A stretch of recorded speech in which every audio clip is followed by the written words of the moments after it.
എല്ലാവരും ജോലിക്ക് ആപ്ലിക്കേഷൻസ് അയച്ചയച്ച് മടുത്തു, റെസ്പോൺസ് കിട്ടാതിരിക്കുന്നു എന്നുള്ളൊരു സ്റ്റേജിൽ നിൽക്കുമ്പോൾ കഴിഞ്ഞ കുറച്ച് നാളുകൾക്കിടയ്ക്ക് ഞങ്ങളുടെ ഇന്റേൺപ്രണർ പ്രോഗ്രാം അറ്റൻഡ് ചെയ്ത 4ാമത്തെ ആൾക്കാണ് ഇങ്ങോട്ടൊരു ജോബ് ഓഫർ വരുന്നത്. ഇതിനൊരു സാധ്യതയുണ്ടെന്ന് പ്രോഗ്രാമിനിടയ്ക്ക് ആൾക്കാരോട് പറയുമ്പോഴും ഇത്ര പെട്ടെന്ന് ഇത് കൂടുതലായിട്ട് നടക്കും എന്നുള്ളത് ഞങ്ങൾ പ്രതീക്ഷിച്ചിരുന്നില്ല എന്നുള്ളതാണ് വാസ്തവം. പ്രോഗ്രാമിൻ്റെ പരസ്യമൊന്നുമല്ല, ഇതെങ്ങനെ സംഭവിക്കുന്നു എന്നുള്ളത് മാത്രം ഒന്ന് മെൻഷൻ ചെയ്യാനായിട്ടാണ്. ഇന്നത്തെ കാലത്ത് നമ്മളെല്ലാവരും തൊഴിലില്ലായ്മയെ പറ്റി, അൺഎംപ്ലോയ്മെൻറ്റിനെ പറ്റിയാണ് കൂടുതൽ സംസാരിക്കുന്നത്. പക്ഷേ റിക്രൂട്ട്മെൻറ്റിൽ HR വർക്ക് ചെയ്യുന്ന ആൾക്കാർക്ക് അറിയാം അവരുദ്ദേശിക്കുന്ന രീതിയിലുള്ള ക്വാളിറ്റിയുള്ള ആൾക്കാരെ കിട്ടാനുള്ള ബുദ്ധിമുട്ട് എത്രത്തോളമാണെന്നുള്ളത്. പലർക്കും ക്വാളിറ്റി ഉണ്ടെങ്കിലും അത് കൺവിൻസ് ചെയ്യാനോ കൺവേ ചെയ്യാനോ സാധിക്കുന്നില്ല എന്നുള്ളതും ഒരു വസ്തുതയാണ്. റെസ്യൂമെ, ലിങ്ക്ഡിൻ, ഇൻ്റർവ്യൂ വഴിയല്ല നമുക്ക് നമ്മുടെ ക്വാളിറ്റിയെ കമ്മ്യൂണിക്കേറ്റ് ചെയ്യാൻ പറ്റുന്നേ ഇല്ല. അത് ഐ വുഡ് സേ ഒരു 60 to 70% ആൾക്കാർക്കും ആ ഒരു പ്രശ്നമുണ്ട്. നല്ല ആളുകളാണ്, പക്ഷേ അവർക്ക് അത് മറ്റൊരാളിലേക്ക് പ്രതിഫലിപ്പിക്കാൻ പറ്റുന്നില്ല എന്നുള്ളതൊരു പ്രശ്നമുണ്ട്. അപ്പോൾ തൊഴിലില്ലായ്മയെ പറ്റി പറയുമ്പോൾ തൊഴിലിന് കൃത്യമായ പറ്റിയ ആളില്ലായ്മ കൂടിയൊരു പ്രശ്നമാണിവിടെ. അതുകൊണ്ട് തന്നെ പറ്റിയ ആൾക്കാരെ നോക്കി റിക്രൂട്ടേഴ്സ് അലയുന്ന ഒരു സിനാരിയോ കൂടിയാണ്. ലിങ്ക്ഡിൻ വന്നപ്പോൾ ഈ നൗക്കറി പോലുള്ള മറ്റ് പ്ലാറ്റ്ഫോംസിൽ നിന്നും വ്യത്യസ്തമാക്കുന്നത് എങ്ങനെയാണെന്ന് വെച്ച് കഴിഞ്ഞാൽ അതൊരു സോഷ്യൽ മീഡിയ കൂടിയാണ് എന്നുള്ളതാണ്.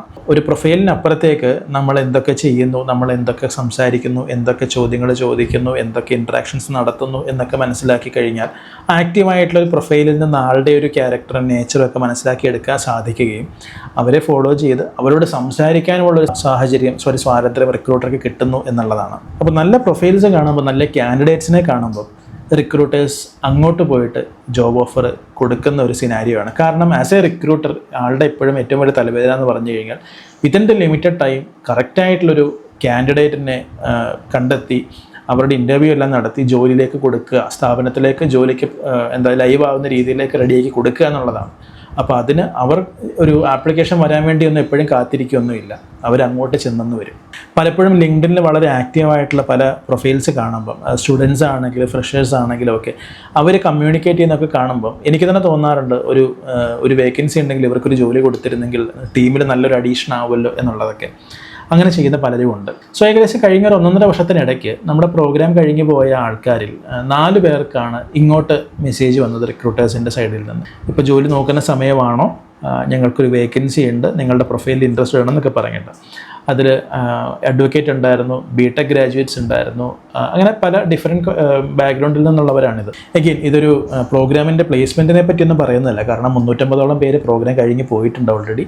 അതിൽ തന്നെ വ്യത്യസ്ത പ്രൊഫൈലുള്ളവരുണ്ട്, എല്ലാവരും ഒന്നും ആക്റ്റീവ് ജോബ് സീക്കേഴ്സ് ഒന്നുമല്ല.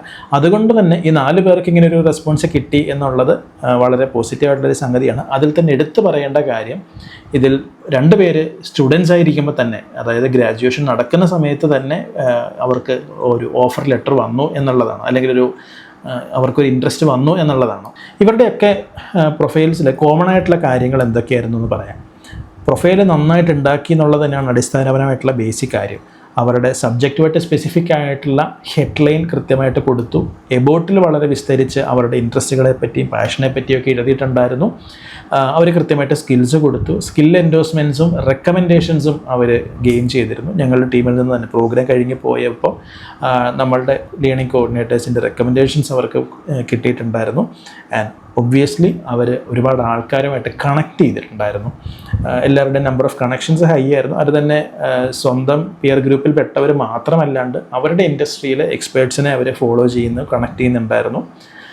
അവരുടെയൊക്കെ പോസ്റ്റുകൾ വായിക്കുകയും അതിന് റെസ്പോണ്ട് ചെയ്യുകയും കമൻറ്റ് ചെയ്യുകയും ചെയ്യുന്നുണ്ടായിരുന്നു. ഇതൊരു പുതിയ ഇൻഫർമേഷനാണ് എന്ന് അവർ മനസ്സിലാക്കുമ്പം അതിന് റിയാക്ട് ചെയ്യുകയും ഡൗട്ട്സ് തോന്നുന്നതൊക്കെ ചോദിക്കുകയും ചെയ്യുന്നുണ്ട്. സോ ആക്റ്റീവായിട്ട് ലിങ്ക്ഡിനിൽ ഇരിക്കുകയും കൂടി ചെയ്തപ്പോഴാണ് ഈ ഒരു റെസ്പോൺസ് ഉണ്ടായത്.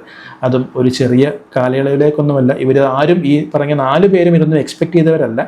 ലിങ്ക്ഡിൻ വളരെ ഇൻട്രസ്റ്റിംഗ് ആയിട്ട് അവർ ഫീൽ ചെയ്തു. അവർക്കൊരു വാല്യൂ ഉണ്ടെന്ന് മനസ്സിലായപ്പോൾ അവരത് റെഗുലറായിട്ട് യൂസ് ചെയ്യാൻ തുടങ്ങി എന്ന് മാത്രം. അതിൽ നിന്നാണ് അവർക്ക് ബെനിഫിറ്റ്സ് ഉണ്ടായത്. അതിൽ ഓൾറെഡി 2 പേര് അങ്ങനെ കിട്ടിയ ഓഫേഴ്സിൽ ഇപ്പോൾ ജോയിൻ ചെയ്തിട്ടുമുണ്ട്.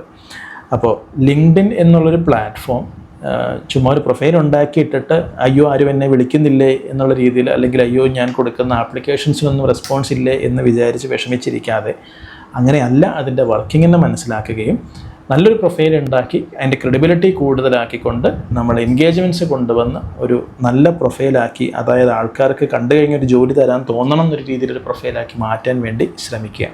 ഓക്കെ, സോ അതാണ് ആഡ് ചെയ്യാനായിട്ടുള്ള പ്രധാനപ്പെട്ട കാര്യം. ജോബ് സീക്കേഴ്സ് ആയിട്ടുള്ള ആൾക്കാർക്ക് ഇങ്ങോട്ട് ജോബ് ഓഫേഴ്സ് വരുന്ന ഒരു സ്റ്റേജിൽ കൂടെയാണ് നമ്മളിപ്പോൾ കടന്നു പോകുന്നത്. അതിൻ്റെ ഏറ്റവും ബെസ്റ്റ് പ്ലാറ്റ്ഫോം ലിങ്ക്ഡിൻ ആണ്.